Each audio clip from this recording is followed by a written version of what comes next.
completely different to anything I believe you've ever done about food before. And the reason for that is, do you all eat food? Here's the first question. Do you all eat food? Yes. Yes. So it's a pretty hot topic, yes or no? I'll start with a different question. Who has a very strong opinion about the right and wrong food to eat? So you really believe you know what's good food to eat and what's bad food? Just hands up. Nobody. Nobody's got a strong opinion about food. Not even you, Leslie. You're a bodybuilder. You don't have a strong opinion either.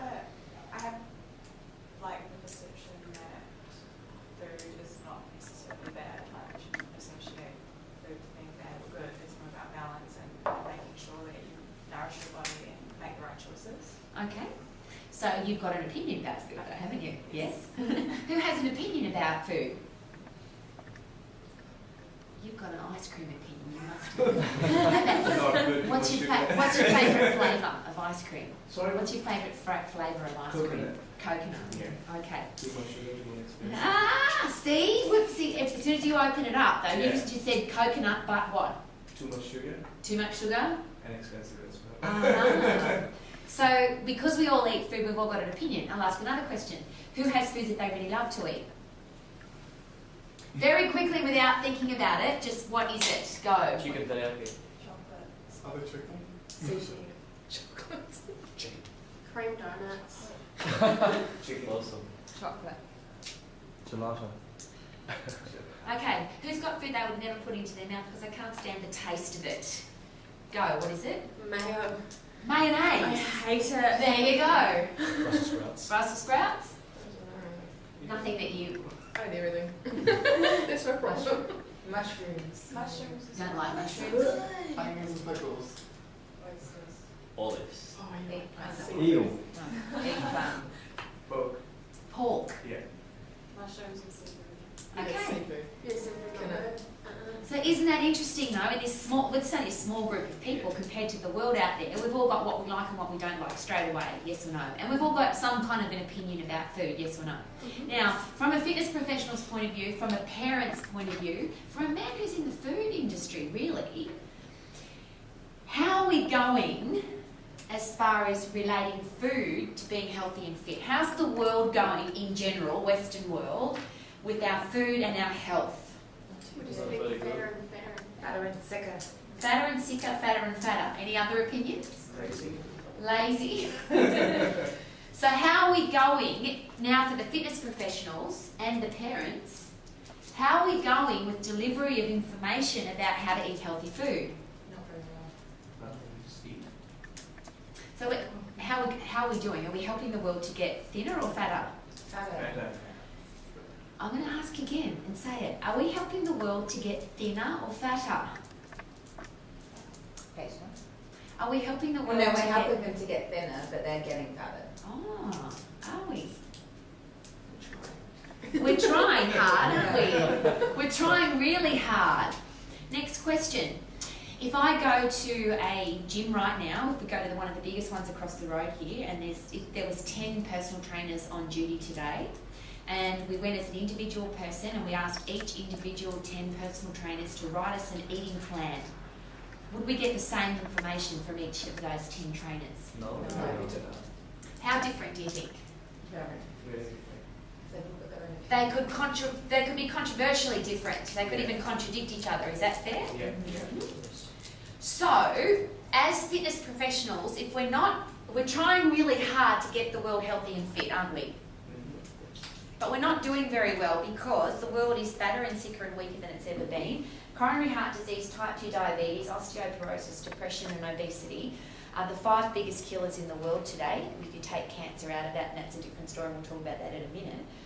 All of those things are preventable and curable by a healthy eating plan and regular exercise plan. Now, if you don't know why, well, we can talk about that at another time. But all of those things are preventable and curable if you have a regular exercise plan and a healthy eating plan. That's what we do, isn't it? That's what fitness professionals do. And I would like to say that as fitness professionals, we specialise in exercise. But is that true? Because if I go to any personal trainer or any gym instructor or any fitness instructor or any group exercise instructor and say, could you help me eat healthier food, will I get an answer? Just say yes. They'll- If I say to somebody, could you please help me eat healthy, and they're a fitness instructor, they're going to say, sure, here's what I think you should do. Because everyone's got an Opinion. Yeah. Everybody's got food that they like and don't like. Everybody's got food that they've had a poor experience with or a good experience with. Would that be fair? Okay, so you've got your pen and paper. Please, I'm going to ask you a series of questions, really, really important questions about you.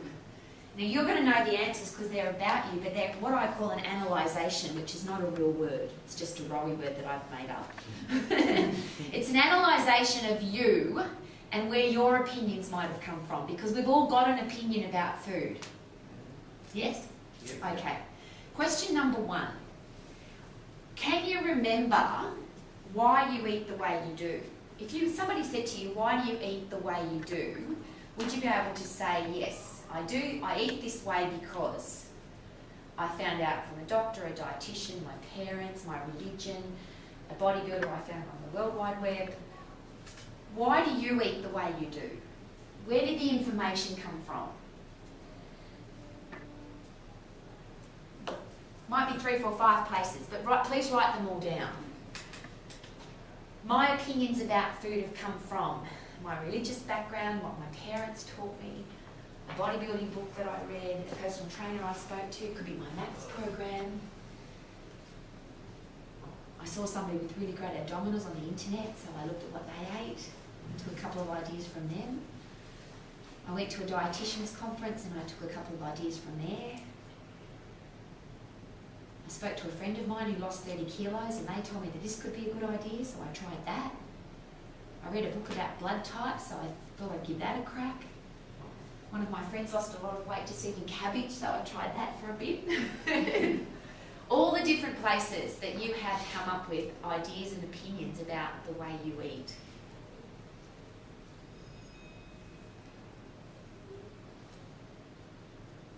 Could be a sporting coach. Could be a magazine that you read. Could be an ad on television.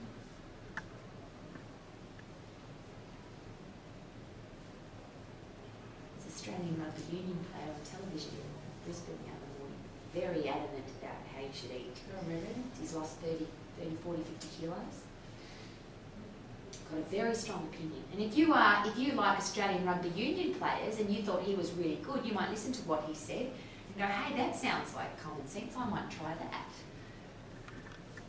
So think about the way you eat at the moment and where those ideas and opinions have come from.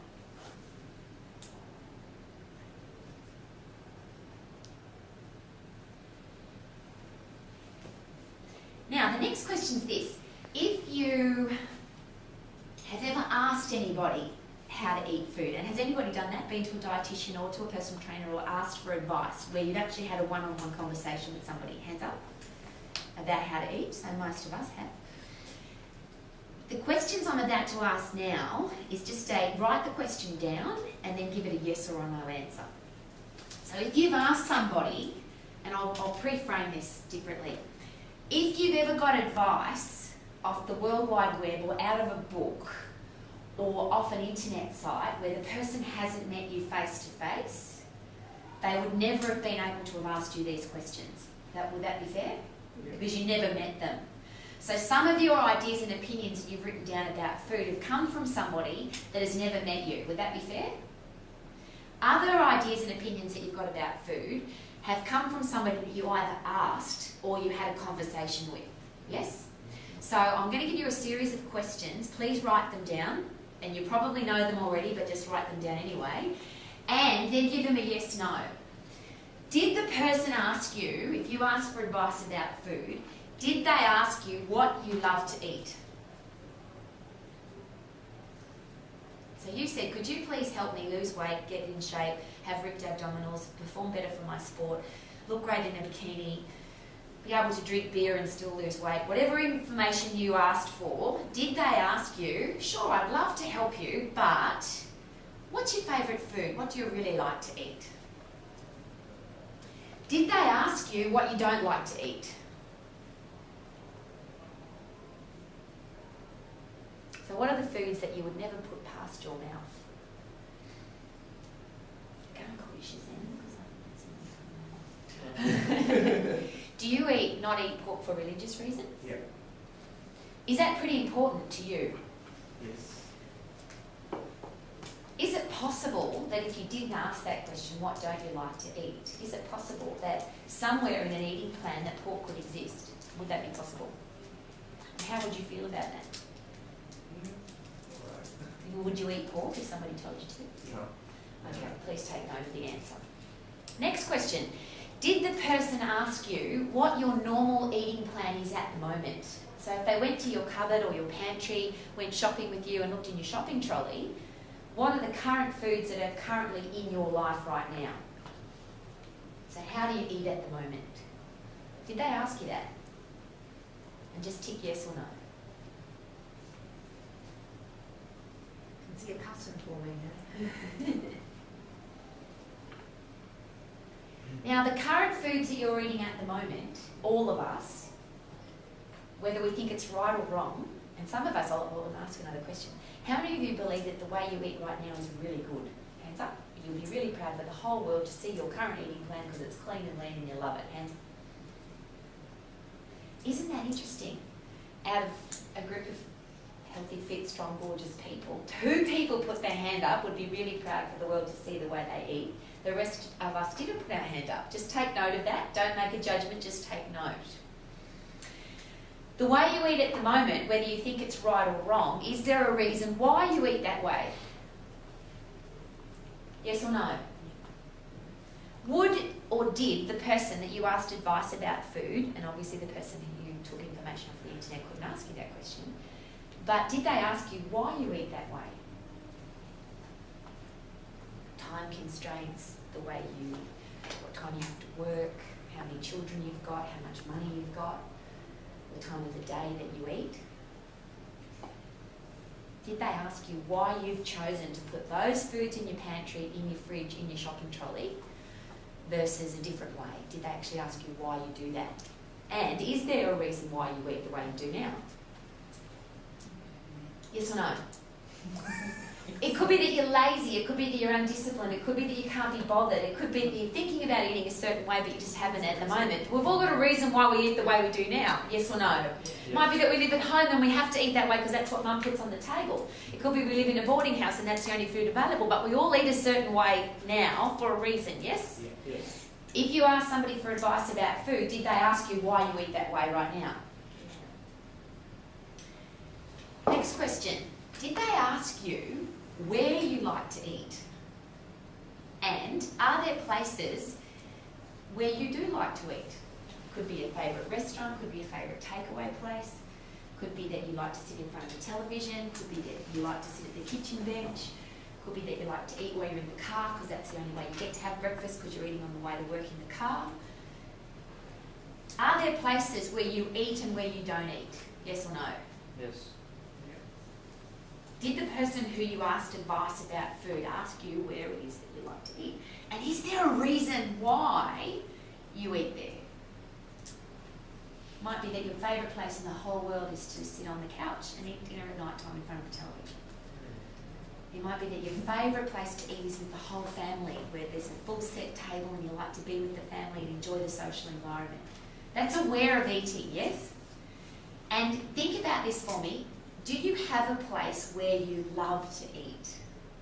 Do you have a favourite restaurant? Do you have a place in your house where you like to sit? Do you have a group of people that you like to sit with? Is there a special where for where you like to eat? Yes. Think about it. Okay, next question.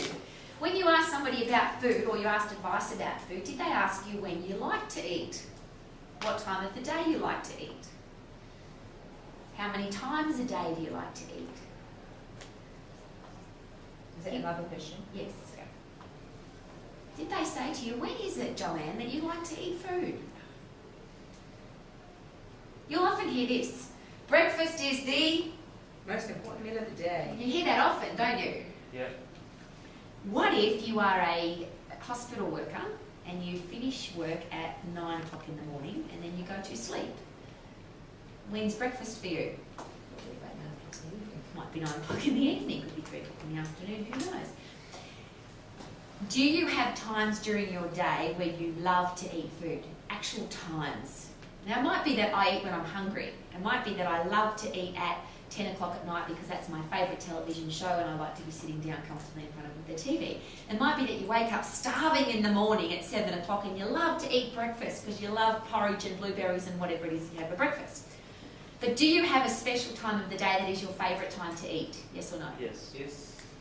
Does everybody have one? No. No? Do you eat when you're hungry? Yeah. Yeah, so that's a good time to eat, isn't it? Yeah. It's a great time. Yeah, it's not always the same time. So we always have, everyone's got a time. It might not be a specific time, but you might say, yes, I love to eat when I'm hungry. Okay. Gets a little bit more interesting than that though. How do you feel when you eat? And did the person that you asked advice about food, did they say to you, Logan, when you eat a meal, how does it make you feel?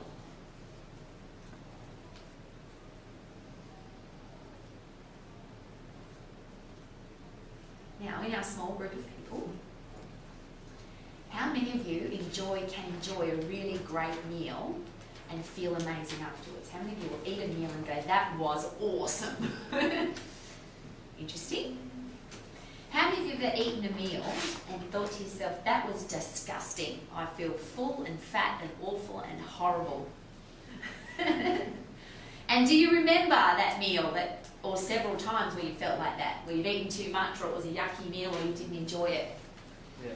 So we all have times when we've felt good about food or we've felt bad about eating food, yes or no? Yeah. Okay, question. How do you feel if you don't eat food? We all had a giggle. It's an interesting question, isn't it? Is it a good question? Did the person that you asked advice about food, where you said, could you please help me lose weight, get into shape, perform better for my sport, did they ever ask you, how do you feel if you don't eat food? Now, let's just for a quick random market research. Milosh, if you don't eat food, how do you feel? Hungry. Hungry. It's a good answer, isn't it? I feel hungry. Who thinks that's a logical, common sense answer? And that everybody should feel exactly the same way? Yeah. How many of you have had this experience, if you know why we're covering this in particular today, where you've asked somebody, how do you feel if you don't eat food? And they've said, powerful, strong, disciplined, in control. I feel really good about myself. As a fitness professional, how would you deal with that? If you ask somebody, how do you feel if you don't eat food? And the answer was, I feel fantastic. I feel in control. I feel powerful. I feel strong. I feel disciplined. I feel like my life is fantastic because I haven't eaten any food. I wouldn't believe it, probably. If you start, well, I wouldn't. Whoa! Right. You'd have to be concerned. Stumped? What did you say? That You I wouldn't wouldn't believe them? believe You'd be concerned. Yeah. If I share with you that after 23 years of personal training and targeting that particular headspace, that about 90% of my clients, when I asked them that question, that was the exact answer. Rowie, when I don't eat food, I feel fantastic. I feel powerful, I feel strong, I feel disciplined. I feel in control of my life. I never want to eat food because then I know I'm in complete control. Whoa! It's a different headspace, isn't it? As a fitness professional, as a mother, as a school teacher, as a sporting coach, as a dancing instructor, do you think it would be important to know if somebody's got that headspace? Yeah. Yes. How about this? How do you feel when you eat food? You love it? Yeah. What if somebody said this to you? I feel sick, I feel guilty, I feel angry. Something's going on. Ah. Yes. Serious mental pressure. Psychological pressure. Would it be a good question? Would it be an important question as a fitness professional, as a mother, as a sporting coach, as a dancing coach to actually ask the question? Two very, very important questions. How do you feel when you eat food, and how do you feel if you don't eat food?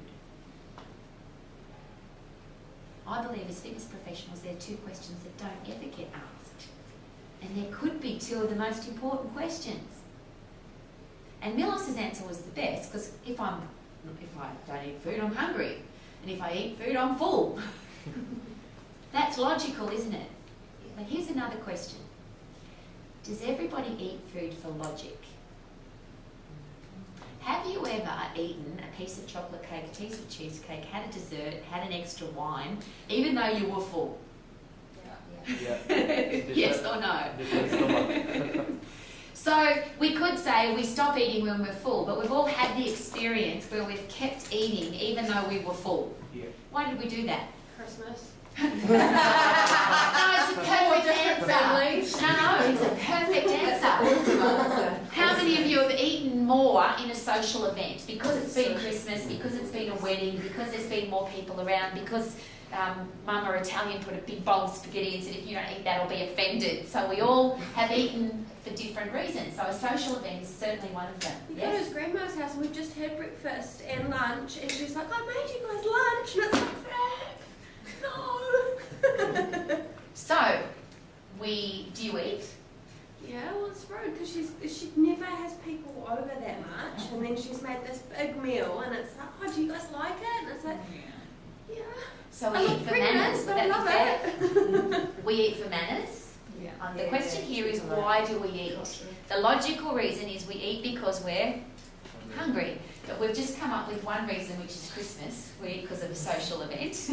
We eat because we would feel guilty if we didn't. We would hurt somebody's feelings and would be good manners. Are there any other reasons why people eat? Ladies, have you ever eaten because you're angry? Yes. Or upset? Or annoyed with your boyfriend? Or, I'll ask you, have you ever eaten because you're annoyed with your boyfriend? Have you ever met other people who say to you, I'm eating this because I'm angry, or I'm eating this because I'm annoyed, or I'm eating this because I'm frustrated, or I'm eating this because I'm depressed? Because I'm sad. Bridget Jones. Every American movie, when a woman's sad, what does she do? Ice cream. She eats ice cream. Yes or no? Flip side, have you ever eaten because you're happy? Let's go out because it's celebration time. So we eat food that we may not normally eat because it's a celebration, or it's a party, or it's I'm really happy because I just got engaged, I'm really happy because I've just got a new car, or I'm going to drink more because I've got a new boyfriend. Yes or no? Yes. So there are more reasons to eating than just I'm hungry and I'm full. Yes or no? Yes. Would it be a good question to ask somebody, why do you eat? Yes. And would it be good to dig a little bit further than just I eat because I'm hungry? Yeah, definitely. Have you ever wondered why, when you see somebody that's large, Americans call them heavy, I'm a little heavy. Rude people say fat. I'm going to see if we can take away from that. Because if somebody's tall, we would say they're tall, wouldn't we? Now if somebody's fat, it's politically incorrect to actually say that. But is it true? Yeah. Yeah. Who should probably say that? Themselves. Be good for the person to say, tell themselves the truth. Hey, I'm fat. And the beautiful thing I love the most about men is that men tend to be able to say that. Look at me, I'm fat. Excuse my language, but I hear men say this all the time. They look in the mirror and say, I'm a fat fuck. Yes or no? And I need to do something about it.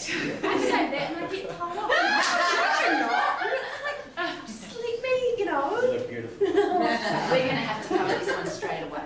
This is really important. As women, please men take note. As women, if we've put on weight, do we know? yeah. If we've lost weight, do we know? Mhm. So if we ask a man, do you think I look fat or do you think I've put on some weight, do we actually know? Yeah. Yes. So are we really asking a question? No. What are we really doing? Having self-assurance. We're looking for self-assurance, but then the poor bloke, we say, do you think I've put on any weight? He says, no, you look beautiful. But we know we've put on weight, so what do we say now? Liar! And the poor guy sleeps on the couch because he lied. Yeah? So we say, do you think I've put any weight? He says, yes, you're fat. And she says, what? Sleep on the couch. It's not fair. But this is all about food, and this is the emotion of food, this is the psychology of food. And often in our profession we get caught up in the science of food, but food is not about science. And the reason we know that is there's lots of exact sciences to do with food. And another question, is there lots of information about food? is there more information than there's ever been about food. If you Google how to eat healthy or how to lose weight, how many thousands of pages, millions of pages will come up, do you think? It all contradicts itself though, along the way. Isn't that true? So what do? And here's the questions that I've asked now. There's a couple more, but let's start at the top one. If I'm giving out information about food, would it be important to know what the person likes to eat? Yes. If I'm giving out information about food, would it be important to ask what the person doesn't like to eat? Yes. If I tell you to eat pork, you're just not going to, are you? So it'd be a ridiculous thing to say. But I promise you that there are plenty of personal trainers and fitness professionals, if you say to them, what should I eat? They will say, you should eat broccoli, you should eat oats, you should eat tuna, you should eat chicken, you should probably eat pork because it's lower in fat than beef. Some of them will actually tell you that. But what does that mean to you? They are not saying what I'm saying to them, like I can't eat, so I can't eat. So they should find a way to fix it. So what do you like to eat? What don't you like to eat? Very important. What you're eating at the moment. There is a reason why you eat the way you do at the moment. As I asked before about being overweight, have you ever looked at somebody that's big, fat, and thought to yourself, how did that happen? How could you eat that much food to get that big? Have you ever asked yourself that question? Do you think that's because they were hungry? You can't be that hungry, which means they're not eating for hunger, which is the logical reason to eat food. Which for somebody like Milosh, when I say, what do you eat? He says, I eat because I'm hungry. A man has to ask a few more questions than that, because the person that's really overweight is not eating now because they're hungry. They're eating for all sorts of different reasons. Do you think it's important that we find out what they are? Yes. Yeah. So what do you like to eat? What don't you like to eat? What are you eating at the moment? Why do you eat the way that you do? Where do you eat? If somebody's eating at a restaurant 7 nights a week, or they're eating McDonald's 7 nights a week, or they're eating takeaway food 3 times a day, 7 times a week, will that be a different headspace than somebody that's sitting down at a table 3 times a day with their family? Would it be good to know that stuff? Please say yes, Rowie. Yes. So when do you eat? We all eat at different times. Would that be fair? Yeah. Yes. Have you heard fitness professionals, personal trainers, people sprouting forth about food that you should eat breakfast because it's the most important meal of the day? Or you should eat every 2 hours because that's when your body needs food? Or you should eat 5 times a day because you should be grazing? One of my students that isn't here today, he will tell you this. He eats once a day for 4 hours. So he eats an eating plan where he eats between this time, and it doesn't matter which time of the 24 hours it is, but if he starts eating at, say, at 3 o'clock in the afternoon, he has to be finished by 7 o'clock in the evening. So he doesn't eat anything until 3, he eats whatever he wants to between 3 and 7, then he stops eating at 7 and doesn't eat any more. Now you've all responded beautifully because no one went, oh, what does he do that for? Some of you are a little bit interested into why you would eat like that. So now I'm going to ask you a different set of questions, and these are my favourite questions. If you don't know these, if you haven't heard them, if you're not using them with your clients, I'm begging you. You ready for that? I'm begging you to use them. I'm going to ask you the questions, and all you've got to do is answer yes or no, not to me, just to yourself. Whatever way you're eating at the moment, whatever your opinion is about food, whatever your current belief is about the way you should eat, because what you believe is right versus what you're actually doing might be 2 different things as well. There's 4 really important questions. Number 1, the way you're eating at the moment, or the way you think you should be eating, does it mean that you wake up every single day, 365, full of energy, so you jump out of bed with energy and enthusiasm, and you maintain that energy throughout the day? You know, some people, they wake up energetic, but by 3 o'clock in the afternoon they're tired. Or they wake up tired and by 3 o'clock in the afternoon they're awake now. I'm talking about having an even energy level all day, every day. So you've got energy to do the things that you need to do. So do you wake up with energy and maintain that throughout the day, every day? Question number 1.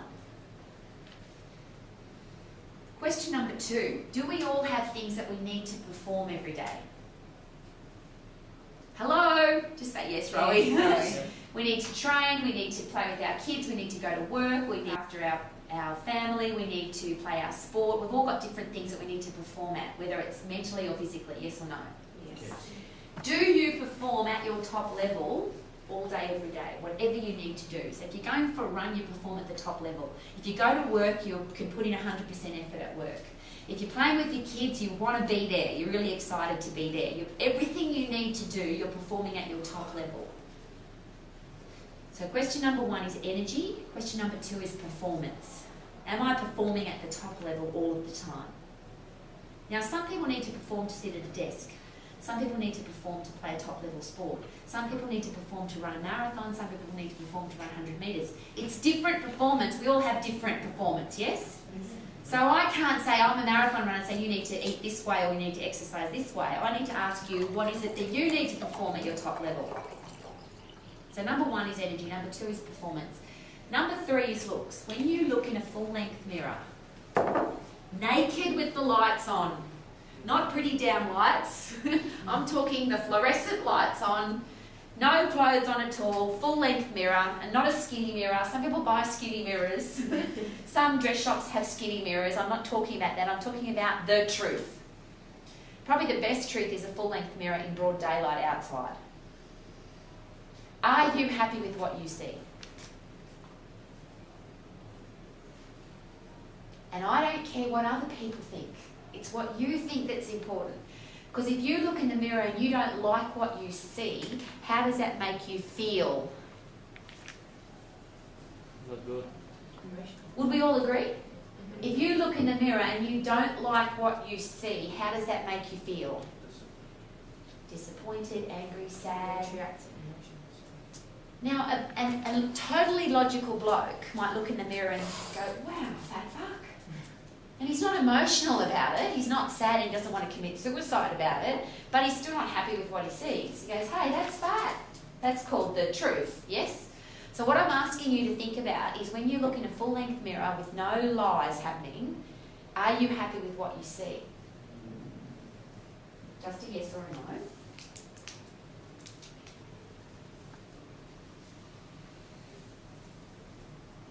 And then the last question, the fourth question, is a hypothetical.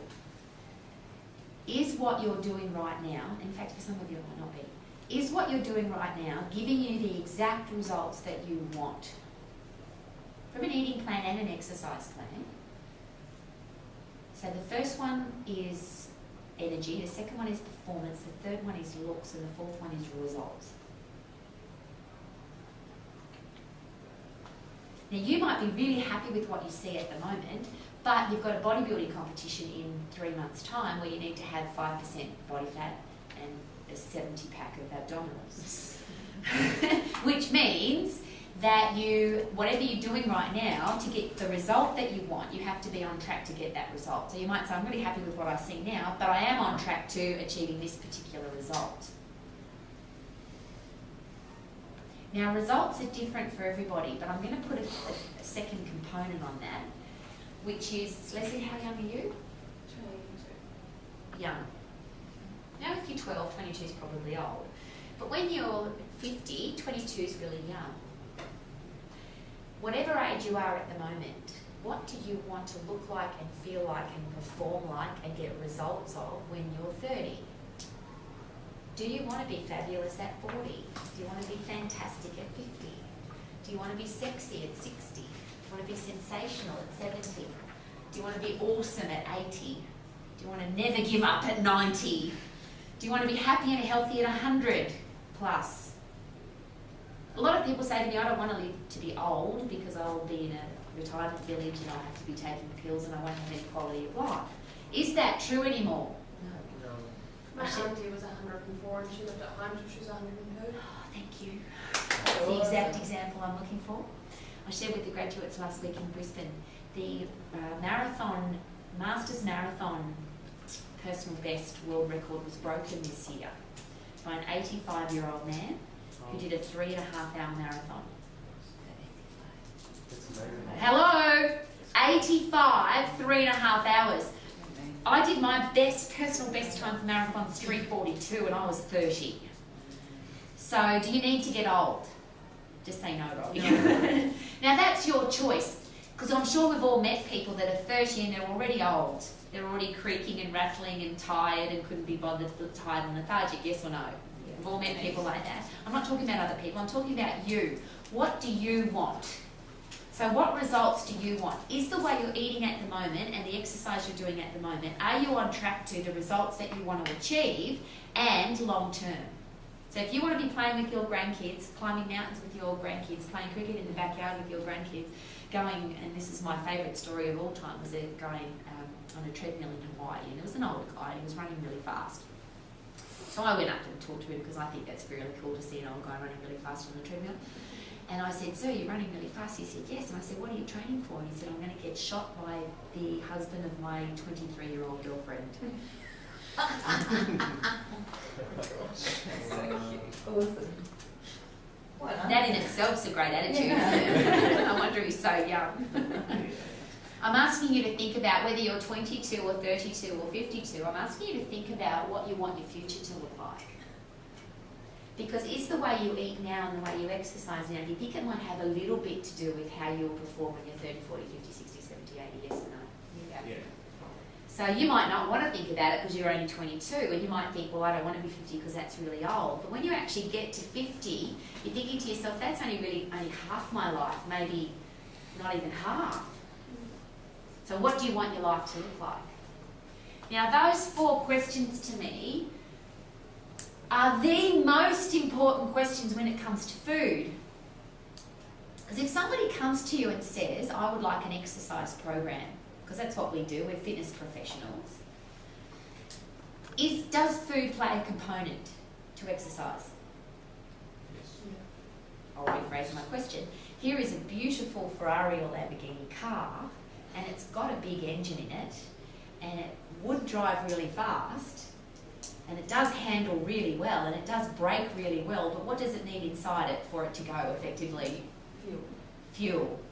Oil, water, fuel, all the brake fluids and all of that stuff, yes? Yeah. Which is the food that you put into the high performance car. So we're going to get that car, the human body, to perform at its peak level. Yes, it's going to perform by exercising, but we have to fuel it effectively. Now, we've all got an opinion about how to fuel effectively. I've got another question. Have you ever met somebody that has absolutely no training whatsoever in exercise or nutrition, but has a really strong opinion about how you should eat or exercise? Yes. Uncle Johnny at the Christmas party, or grandma, or your next door neighbour, and you say, yes, I'm going to be a fitness professional. I go, well, here's what you should be eating.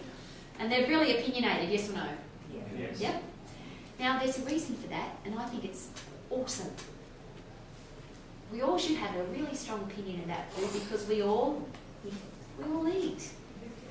And sometimes more than once a day, sometimes 3, 4, 5, 10 times a day, we eat food. So we're allowed to have a really strong opinion about food, yes or no? Yes. We are allowed to do that.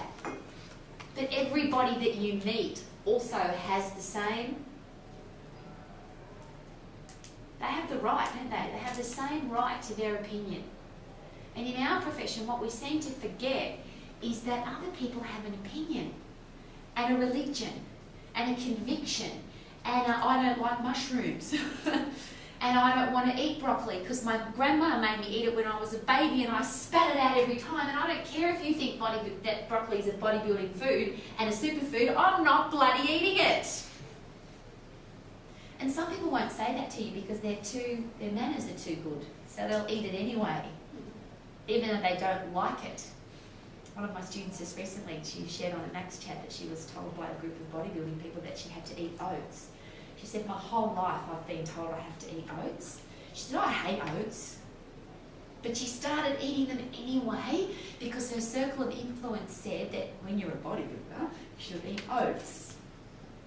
And then she said, Rowie, I think the oats are making me fat. Well, if you don't like oats, how are they going to make you feel? If you're eating something, and here's a great, and I'd write this down. There are only so many calories that my body needs every day. Write it down. There are only so many calories that my body needs every day. Yes or no? Is that true or not? Yeah. So why waste calories on food that you don't like? Because everything that you eat that you don't need will make you fatter. No one's going to argue that. If you don't burn it off, it's going to sit somewhere. Or you're going to pee it out, which means it's expensive waste of food if you pee it out. There are only so many calories that I need every day, so I won't waste it on food that I don't like.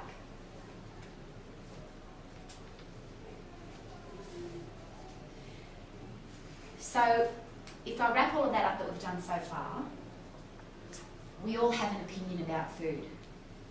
Yes or no? We all eat a certain way based on our experience with food or the advice that we've been given. Now, after I've asked you all of those questions, the person that you asked about giving you advice about how to eat healthy or how to perform at a top level, should they have asked you those questions before they gave you information about food? Definitely. So they should ask what you like to eat, what don't you like to eat, what you're currently eating at the moment, why you eat the way you do at the moment, where you eat, when you eat, how you feel if you do eat, how you feel if you don't eat. Very important questions. They should ask you, if you keep eating the way that you're eating now, will you achieve the goals that you want? They should ask you this. Now you went to them and said, please can you help me with my food? However, if they ask you, do you have energy, you wake up with energy, you maintain it throughout the day, you perform at a top level, you love what you see in a full-length mirror, and you're getting the results that you want, what do you need to change? If the answer is yes to all 4 questions, what do you need to change? Wouldn't it be great to go to a doctor, dietitian? How many of you had this experience? You've gone to the dentist and they looked inside your teeth and said, fine, perfect, see ya. Have you ever had that experience? How good was it? Instead of, oh my God, I have to get my teeth drilled, they said, hey, you're on track, go away. You're doing really well. Whatever you're doing is working really well because your teeth are in great shape. If somebody is waking up with energy and maintaining it throughout the day, if they are performing at a peak level with everything that they're doing, if they love what they see in a full-length mirror and they're on track to getting the exact results that they want for the rest of their life, what do you need to change? Nothing. All you need to say is this. So you've come to me as a fitness professional, what do you want now from me? And we'll all have a different answer, but just for the sake of today's conversation, I'm going to share this with you. I would say this. I need a personal trainer because I need someone to stretch me. I freaking hate stretching. So I need someone to stretch me. I don't want your advice about food, and I don't want your advice about exercise. I just need somebody to stretch me. Number 2, I would say this. I like to do strength training, but I also know that chin-ups by myself, a bit hard. I need someone to spot me for those. And if I'm going to do a really good dumbbell press, I could drop the dumbbell on my face, and that would be very unattractive. So it'd be really good to have someone help spot me when I do my dumbbell press, so I don't fall, that thing doesn't fall on my face. Now that's a completely different reason for wanting a personal trainer than your reason. Or yours, or yours, or yours. Would that be fair? We all want something different from our fitness professional.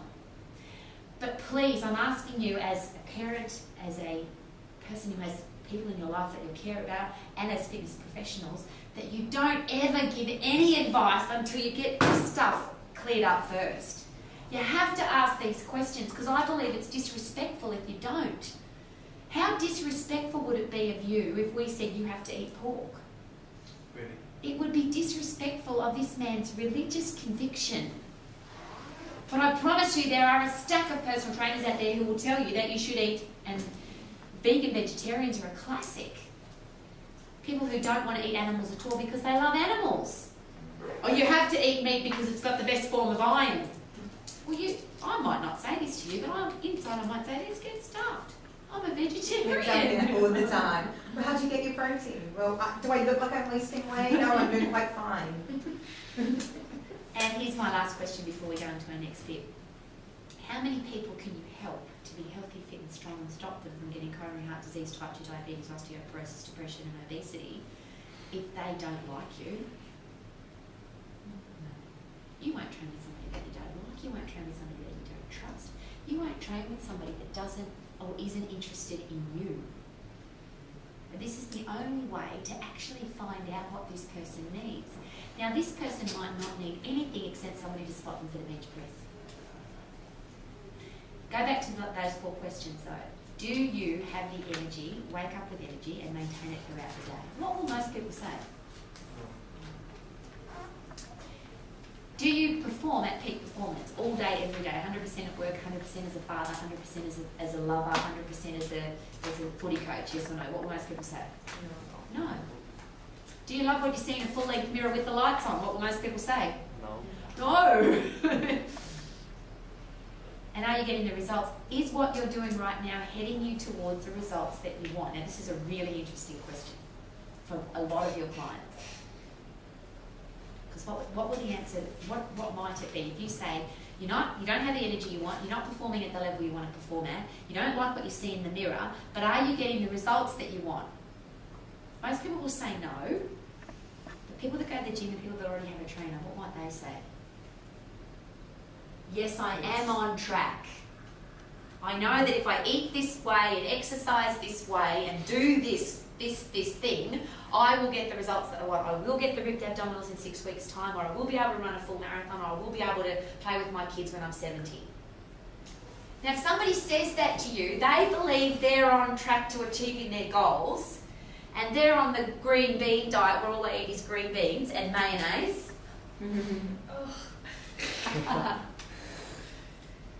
If they believe they're on track, what right have you got to tell them that they're not?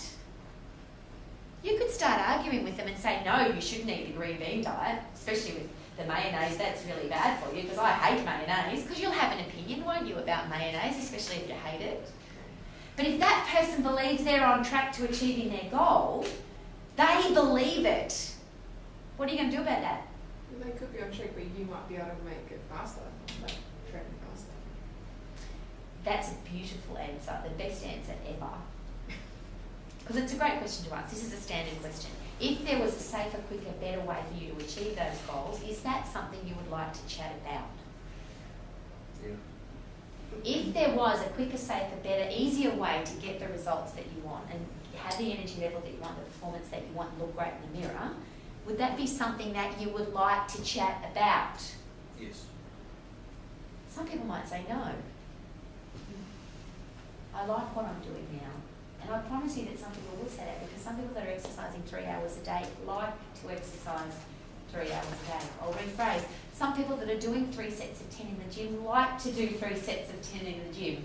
Some people that are doing sit-ups 1,000 times every day like to do 1,000 sit-ups every day. And it doesn't matter if you can give them all the science on the planet that that's not the most effective way to train. They want to train that way.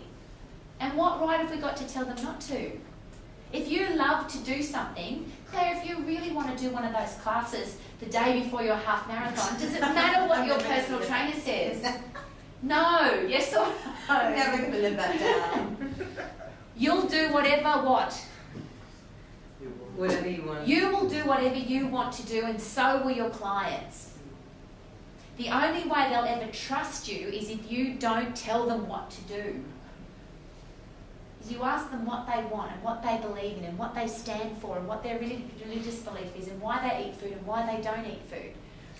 And to cut a very long story short on that whole mindset experience, the reason I had so many women with eating disorders that wanted to train with me was when I asked them the question, how do you feel if you eat food? And they said, I feel guilty, I feel fat, I feel disgusting, I feel disempowered, I hate myself.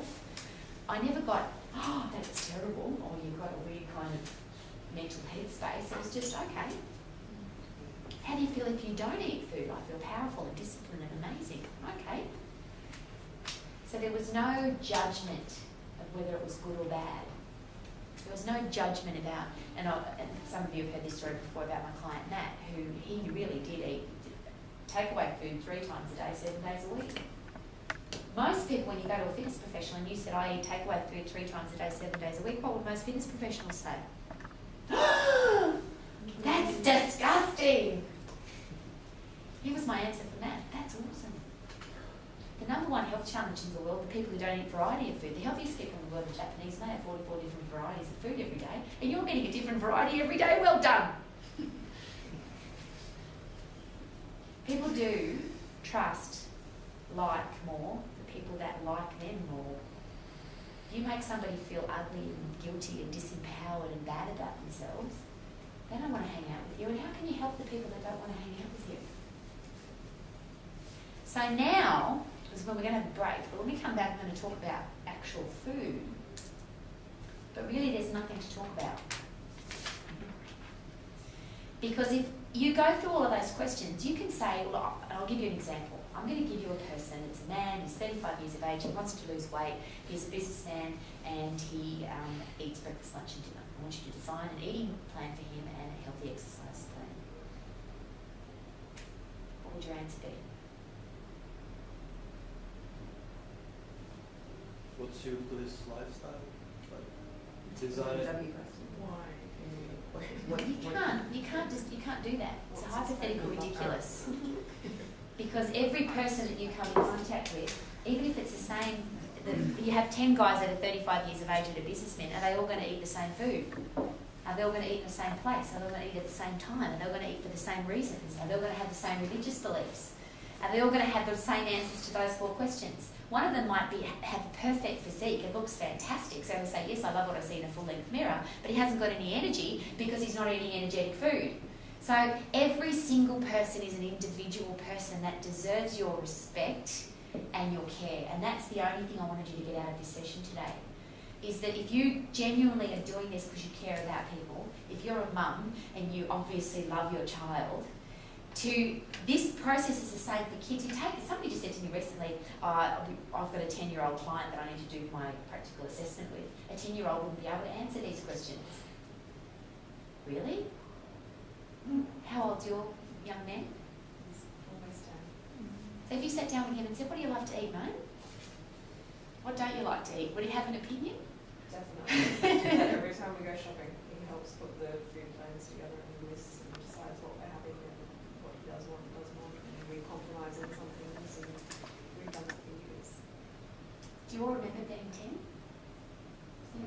I remember very clearly being 10. I knew everything when I was 10. I was so good at it. I loved it when people treated me like an adult when I was 10. And I really liked the people that treated me like I was an adult when I was 10. And I listened to those people because they treated me like I was an adult. A lot of the time as fitness professionals, we treat adults like children. A really intelligent businessman could go to a gym. He's the CEO or the CFO of a big company. Sit down with the guy that's wearing a singlet, he's got tattoos all over his body, he's got an earring full of ears, an ear full of earrings, and he's chewing gum, and he's got a protein bar in front of him, and he treats this man like he's stupid. You shouldn't be eating like that, that's disgusting. You should be eating pork. Do you know what goodness there is in pork? And we wonder why we don't build strong relationships with people, because we're so disrespectful of them. And we can't be, because if we want to help the challenge of coronary heart disease, type 2 diabetes, osteoporosis, depression, obesity, we have to take each individual person into account. There's no epidemiological plan for everybody because everybody eats differently. Just for fun, does anybody like to eat pork? So 4 people, yes. 1 person, Who drinks alcohol? Would you ever? No. And you, is it religious reasons? I don't drink because I don't like it. Do you know how many fitness professionals have said to me, and dietitians and nutritionists and doctors, Rowie, you should drink. It's been proven that 2 alcoholic drinks a day are good for your heart. I don't want to drink, I don't like it. Why would you waste calories on alcohol that you could use on chocolate? So, do we get the message?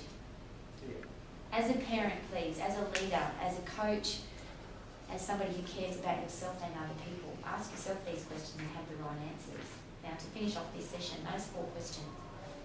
If you said no to any of those, so if you don't have the energy levels that you need, if you're not performing at peak performance all the time, if you're not really happy with what you see in the full-length mirror, and you're not getting the results that you want, you're not on track to achieving them, what do you need to do? Change. That's the truth, isn't it? I'll rephrase. Do you think it's important to have good energy levels so you can maintain them throughout the day? Would it be great if you could have high performance all of the time at everything that you do? Yep. Would it be awesome to look in a full-length mirror and love what you see every time, and when you're 50, 60, 70 years of age? Yes. Yes. And would it be great to be on track, and I'll use this as an example, If you wanted to run a marathon, if you wanted to go in a bikini competition, not you, you don't Yeah. go in a swimmers competition. If you wanted to go, and I always use this as an example, if you had a holiday in Vegas and you're going to nightclubs every night, would you like to be fit and strong enough to be able to do that? Yeah. Yeah. We all have different things that we want to do with our lives. We all have different requirements. Wouldn't it be great if somebody said to you, you want to run a marathon, and you, in a couple of weeks you were ready? Somebody said you want to go in a bikini competition or a swimmers competition, in a couple of weeks you were ready. Wouldn't it be great if somebody said, we're going to Vegas for a week, we're going to be drinking and partying every night, and you could go and have heaps of energy and be fit enough to do it? Someone said, we're going to go and ski Whistler at Christmas time, do you want to come? You don't have to go into some mad panic hoping that you can get strong enough to go skiing. How about this? Somebody says, here's a beautiful dress for you to wear. Wouldn't it be great to just put it on and go, rather than, oh my God, I've got to go on a diet to fit into this dress? What I'm asking you is that if you are on track to the results that you want to achieve, it doesn't matter what's thrown at you, you're only about 3 or 4 weeks off being able to do it, regardless of what it is. Wouldn't that be great? So if the answer's no to any of those questions, you need to make a change. Do you know what you need to do to make that change?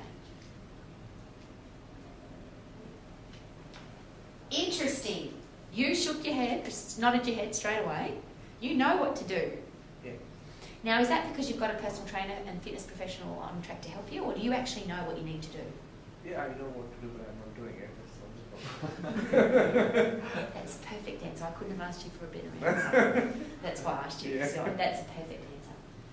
Most people know what they need to do. I'll rephrase the question. Do we know how we got fat or out of shape or unfit? Do we know? Yes. Uh-huh. So we know what to do the reverse, don't we? We all know. So what do we actually need a fitness professional for? Motivation. You know what you should do. Yeah. So all we have to do is hold the person accountable to what they believe they should do. Why argue with them? You have to eat pork. No. I don't have a client, do I? No. Yeah. Even if I'm passionate, and there's plenty of trainers who passionately believe you should be vegan, vegetarian, or you shouldn't drink alcohol, or you shouldn't eat pork, or you should eat protein powder. But if the person doesn't want to eat protein powder, does it matter what you think? All you've got to do is hold them accountable to what they believe is the right thing that they need to do.